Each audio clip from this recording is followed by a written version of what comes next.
소니는 말 그대로 한국의 슈퍼스타입니다. 한국에서는 아이콘 같은 존재예요. 간판 공격수로 뛰어왔고요. 이번엔 운이 안 따라주는 거겠지? 아직 몸이 안 올라온 거겠지? 라고 말해왔는데 이 정도가 되니까 진짜 이 선수가 모습을 보여줘야 하는 시점인 것 같아요. 이게 전술적으로 제대로 안 쓰는 건지, 소니가 원하는 방식대로 플레이를 안 시키는 건지, 다른 선수들이 소니에게 제대로 된 패스를 못 넣어주는 건지 솔직히 잘 모르겠어요. 소니가 가장 잘하는 하프 스페이스로 자유롭게 움직일 수 있게 해주고 싶습니다. 알랭스입니다. 지난 일요일 댈러스전까지 LAFC는 MLS와 북중미 챔피언스컵을 합쳐 5연승을 달리고 있습니다. 그런데 정작 손흥민 선수는 4경기 연속 무득점인 상황인데요. 팬들 사이에서는 우려의 목소리와 함께 감독의 전술에 대한 의문까지 나오고 있는 상황입니다. 이번 영상에서는 2대0 승리를 거둔 댈러스전에 대한 양측 팬들의 반응과 우려의 목소리, 그리고 손흥민이라는 선수가 MLS에서 얼마나 중요한 인물인지 현지의 시선으로 함께 들어보겠습니다. LAFC 1, FC Dallas 0-0. Yeah, we could have won this game. LAFC, they're a little more creative going forward. Obviously, they have Son, they have Blanca. Like, they do have a better team than us. So I'm not gonna sit here and pretend like we should have been, you know, walking away with a 3-0 win at, you know, their place. But it's like, look, I'm not complaining. Like, we got more shots, but we were lucky to get those shots because we didn't have as much possession. We do need to figure out how to keep the ball better. We don't have. Yeah, Kamungo did great. Johansson was good defensively, but again, we couldn't stop LAFC from scoring, and it is what it is. They're a good team. They're probably going to be up there, you know, in the title race. But we'll see. Our team's still gelling. I'm not too worried. Let me know what you guys thought, though. Alright guys, we got the 1-0 dub, but I ain't gonna cap, we have a lot to improve. Even though we did play like shit, at least we're still able to get the results. That's the most important part. Alright then, so these are the stats right here. Goals, of course we just got 1. Wait, what the fuck? Why does it say we have 9 red cards? So basically it was the same game as Houston, where they're low blocking like bitches and parking the bus on my mama. Like, I don't know if we're like game respected on this crippin', but I guess like that's the whole tactics now that they use on us. And unfortunately, it almost worked against us. And Mark Dos Santos needs to fucking figure this shit out, because if we keep playing the same game and shit like that, we're gonna get caught slipping. One thing is for sure is that if you guys are trying to fuck some bitches and shit like that, get the Hugo Lloris condom protection, because this fool fucking saved their ass the whole fucking game, dude. Like, if this fool, if it was a different goalkeeper, like, it would have been like a fucking 4-1 win, not in our favor. So shout out to Hugo Lloris. That was our goal for today. And at this point, they're low blocking like bitches, and what we did to the other fellow Texas neighbors, we had to shoot from the far range, and that's what David Martinez did. We got Esquiel, Delgado, and now Martinez being the top shooters. They got 15 mil on their heads at this point. And we had a lot of chances. Like, for example, Bonga decided to go on Muay Thai and do that karate ass kick and shit like that, but it didn't work out. LAFC volvió a ganar, esta vez fue con un golazo de David Martínez, pero la figura fue Hugo Lloris. El Black and Gold regaló el primer tiempo, pero el segundo tiempo salió con todo y metió un golazo que lo llevó al triunfo. El 4-3-3 de memoria en el primer tiempo la cagó un poco, la pelota no pasó por Eustaquio y las proyecciones en las picadas y en los corners y los laterales no eran lo suficientemente contundentes. La joya salió con todo el segundo tiempo, tuvo un buen partido encarador y pateando desde afuera del área como viene dando el resultado, consiguió abrir el marcador. Bien, Marcos Santos una vez más con su ex jefe Dolo en la cancha volvió a tener una buena actuación. Excelente actuación, sigan así y hasta ganar la próxima no pasa. 다음 댈러스 팬의 영상에서 LA 현지의 손흥민 팬덤에 대해서도 확인할 수 있습니다. You know that. So just to give you being there at BMO Stadium, it was a fun trip. Actually, my wife and kids decided to come along, even though I was in the press box the whole time. I convinced them to wear FC Dallas shirts, and the LAFC supporters gave them a nice boo. I think my daughter was a little nervous, but I'm like, they're all right. They're having a good time. They were all tailgating and stuff. What was so interesting about the crowd, though, a good team, and they have a good fan base, but lots of casuals. And so the Korean community coming out to support Son Heung-min, they're probably selling 10 different shirt, jersey options for Son Heung-min. And of course, $60 for a t-shirt. My wife was thinking about it. She was like, no, that's not fitting the budget right now for a t-shirt, But anytime Son Heung-min touched the ball, of course, the crowd erupts. Otherwise, you wouldn't even know. I mean, that it was, that there were that many LAFC fans compared to the few FC Dallas fans that were in the house. I mean, it was just a funny thing. So that's why we sometimes wish fans, wish FC Dallas was as big as Inter Miami, LAFC, but just know a lot of casuals get mixed in there too, and they're just there to get their kind of celebrity, do their celebrity thing and celebrate their guy, which is fine, which is good. It's a big enough sport for all that, but I think that aided FC Dallas a little bit. The crowd was just a little tepid on the night, is what I would say. Lloris, I've been saying this ever since he got to MLS, and it's how he was at Tottenham. Like, he'd have 2 or 3 games of really, really well saves, very, very good, and then 3 games with like, this guy is France's #1 goalkeeper. This guy is a starter. This guy is this, and Lloris was on his night that night. And to be honest, if it wasn't for Lloris, I don't see how we don't put 2 or 3 in the back of the net. 2 of our shots, one of them was a good reach for him. Another one was just a quick snapshot that almost went through his legs. And like you said, I mean, Dallas did really well with going into LA. Forget the stats, man. The eye test says FC Dallas outplayed LAFC. LAFC right now, the fans, they know they got, that home bounce. That game's played anywhere else, that's a FCD win. They were doing so many good things. I mean, Kamunga looked his best. He's looked on the right side. 경기 종료 후 LAFC 감독의 이야기도 들어보겠습니다. I really love this team. I love the guys. I spend more time with them than my kids. It's the reality. And to see guys grow, it gives me a lot of joy, because I care about these guys. I care. And that's what I will say. And last thing is, again, fans today pushing 32-52, even if we were not at our best, they kept going, our fans kept going, and it's amazing. It's amazing to have that. We're lucky to have that, and if you win 5 in a row, why not 6? Let's prepare for Tuesday. Another day, another clean sheet for LAFC, and we take down our second Texas team in the MLS this season. The attacks on both teams were pretty lackluster, but everyone did their part at the end of the day. However, there is something I'd like to discuss, and that is the referee for this game and just how bad he was. First of all, let's talk about this foul over here where Ezequiel got fouled by 2 Dallas players. This should have at least been a yellow card, but it should have been a red. Of course, the star of the show, David Martinez, LAFC's young boy, only 18 years old, stealing the show yet again with a fabulous goal from far out, go right to the left corner to give the LAFC their only goal of the game. I think the season is going to go great, and the black and gold go marching on undefeated. Another player that really stole the show for LAFC today was Hugo Lloris.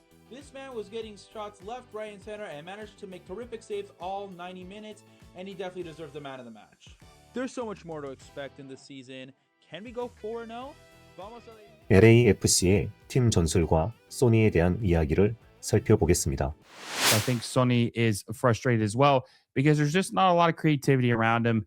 He's having to come back too deep, and he hasn't scored in the 2026 MLS regular season, which isn't his fault. He's just not getting any service. And again, today we saw moments when Sonny was playing a bit of a role of a number 10. Is that the role that you feel comfortable with him playing, or Yeah. would you rather see him getting on the end of those passes a little bit more? No, I think we want to give him the freedom to come in the pockets where he's so good. And when he does that, many times he attracts center backs and it creates space and behind that other players can attack. Sonny is just exceptional playing in pockets and then exceptional attacking the space. We try to use him in the best way possible, and that's what we tried to do in the 2 games. I have to remind everyone that Sonny didn't have a perfect preseason during 2 injury, and now he's back, and we have to manage slowly how he comes back. But the effort he put in the last 2 games for me was top. Should we be worried about how Marc Dos Santos is using Sonny? Marc Dos Santos has led LAFC to maybe its best start in club history, winning 4 matches in 2 weeks and outscoring opponents 12-1 across 4 different stadiums. In any other season, this would be an uncontroversial success story. However, this isn't any other season. We have Son Heung-min. Natural striker position, or a false 9 position, or a 10 position, even some saying we're using him as a decoy to get other players to score. I really don't think so, guys. And I'm not just saying that because I'm Mr. Sunshine all the time. First of all, I think in 3 games, Sonny has his 1 goal, as you've said. Let's be realistic. He should have 4 or 5. Like some of the chances he's had, he hasn't finished. So I don't think it's him being used as a decoy, but it is him being asked to do more in possession because LAFC has more possession and they want more possession. So you're seeing him used differently because the game model has tilted more towards a possession-oriented style. Sonny is probably the only player on the team that has a truly free role. And so he's told to go find the game in the way he sees fit. And the final thing is, I just think he's a little cold right now. He didn't have a full preseason. I think that he's finding those spaces. He's definitely getting those chances. They will fall. And he will score a lot of goals, but so will Bouanga. Like these guys are going to score a lot together. And usually if it's not Bouanga scoring, it's going to be Sonny. And if it's Bouanga scoring, it's probably going to be Sonny assisting. Like that's what you want to see. My biggest concern about this game is that Son didn't score or didn't really perform how we thought he was. And we've been like just getting our hopes up saying like, oh, maybe Son is getting bad luck, maybe he's just rusty. But at this point, like, we just got to see this man show up. But like I said, I don't know if they're not using him correctly. Marc Dos Santos is not playing the way that he wants to play, or you think the players are not giving him good service. I don't know. To be honest, you guys gotta let me know in the comments what you think is the reason why Son is not performing like how we thought he was. Now they know that they should sit back, on Son, but Son is, to me, playing a false 9. He's always checking in. In build-up, he's always checking in. He's always dragging those defenders out so that Denis and Martinez have a bit more space or a bit more of a 1v1 matchup down those wings. And it frees up the rest of the team. I don't see Son fully comfortable in his new role. I think there's moments of frustration where he not that he doesn't know how to play it, but it's not his. He's not the most comfortable. It's not his natural position. He didn't grow up playing it, so he's not fully happy at times. But he's a team player. He's a true professional. And it's been 3 or 4 times where he gets upset because they don't pass him back the ball at the top of the box or at the penalty spot. The only red you're seeing in 2026, it's on top of the box. And that's where he's operating right now. Well, I mean, I'm glad you mentioned Son Heung-min because, the only time he really did anything was, when he got that yellow. Another player that I'm stunned FC Dallas was able to really keep quiet for most of the game. I mean, the 2 players that I was most worried about had very little impact on this match. And I couldn't be happier than that. Yeah, I probably did. I know FC Dallas crowds can be a little mid sometimes, I guess you could say, the energy. But yeah.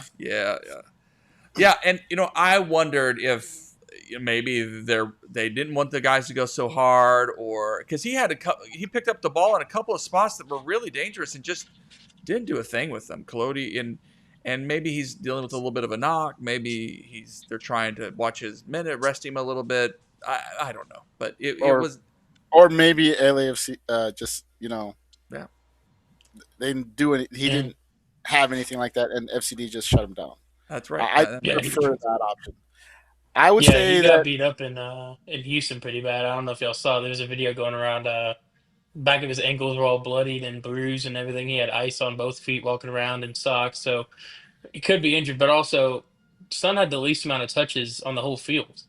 And this is, an LAFC team where they got Segura, who mostly played center back for them, playing left back, and Palencia, who's not an attacking right back, playing more as like a defensive wing back. Like these are, 37 touches of the ball in 90 minutes. That's a touch every 3 minutes, which for a player of Son's quality, even if he's playing top of the top, in Champions League games and stuff where you have people maybe better than him on the field, and he's not the main star, him getting more touches than that in a full 90 minutes. So the fact, like, I think it's more Jose said, it's more Dallas had a really good plan for him.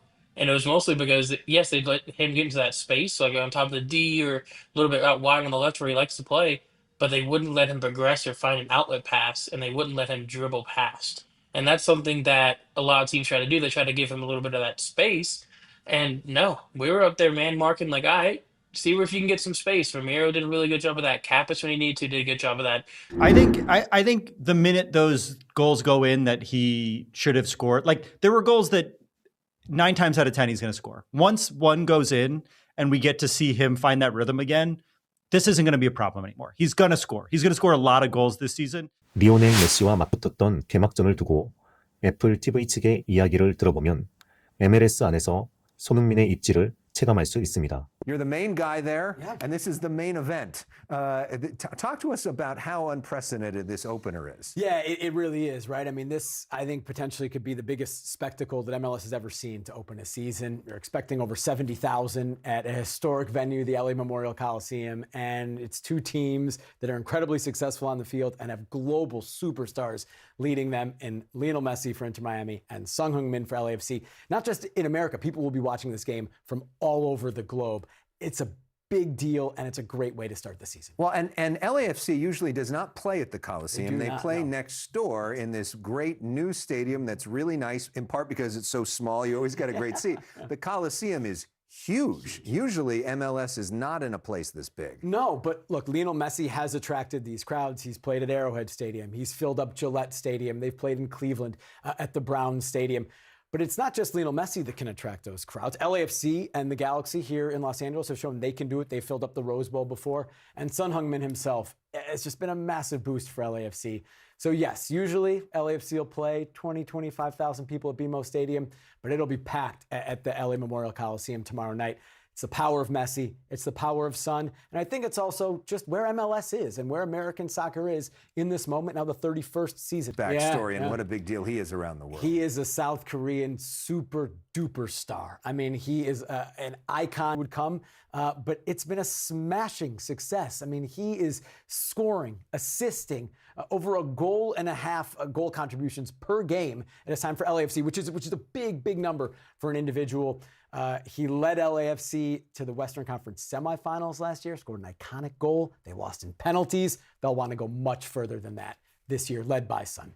And huge ratings in Korea. Yeah. Huge rating for you in Korea. He's turned you into a star. Look, it's in Korea. It's the benefit of MLS on Apple Yeah. TV now, right? Right. It's available globally, anywhere you are in the world. And we've seen Shohei Ohtani do this in baseball, where in Japan they're getting better ratings for the World Series than they are here in America. He's that kind of player in Korea. He is. Meanwhile, Messi is one of the most famous people in the world. In the world. Right? Everywhere. And he's kind of been transformative for MLS. He has, and I think it's even surprised me. We've done a lot of his games at how popular and how important he is in this country, in the United States. We saw it when he arrived in the summer of 2023, and he kind of made this tour around the United States. The first time he played against LAFC, it was at BMO Stadium. Prince Harry was there. Selena Gomez sitting in the front row. Leonardo DiCaprio. I mean, the A-list of the A-list came to BMO Stadium next to the Coliseum, the smaller one, to watch Lionel Messi play LAFC. The impact has been incredible off the field and on the field as well. They are the reigning champs of Major League Soccer. He is the back-to-back MVP of MLS, and he'll try to go 3 in a row. And Inter Miami will try to go 2 in a row this season. I mean, and so do you think these are the two best teams, or at least start off? They're the two favorites, for sure. LAFC in the Western Conference, Inter Miami in the Eastern Conference, because of their stars and because of their success. But it's a long season. Soccer's a fickle game, and both teams will have to do a lot to reach those expectations. And talk about this as sort of an inflection point for MLS, because for so many years it was sort of seen as a lesser league, or a lot of these players would maybe come here when they were retiring or on their way out. Are we at a different moment? Still fighting that perception around the globe, but if you watch the game, you know that's not the case. I mean, Lionel Messi, he's 38. He is still playing at an incredibly high level. And maybe some people can doubt that because it's in the United States, it's in America. We'll see at the World Cup this summer in the U.S. When he plays for Argentina against all the best players in the world, I don't think he's going to miss a beat. He's going to look like Lionel Messi, and everybody will realize, oh man, this guy, he still has it. And yeah, you know, so the league's in a great place right now, and Messi coming and Son and these big global stars. We're gonna have more of those in MLS. And a great preview for that World Cup, which again is happening right here in North America, including at SoFi Stadium here in Southern California as well. Jake, thank you. Good luck tomorrow. Thank you. Great to see you. 소니의 골 가뭄에 대해 여러 의견이 있지만 무엇보다 상대팀의 치열한 마크 속에서도 부상 없이 시즌을 잘 치르길 응원합니다. MLS 현지 이야기들은 계속 이어가고요. 채널에서 준비하는 여러 영상들도 차차 올리겠습니다. 오늘도 함께 해주셔서 감사합니다. 다음 영상에서 다시 인사드리겠습니다. 안랭스였습니다. 항상 기쁜 나날 되세요.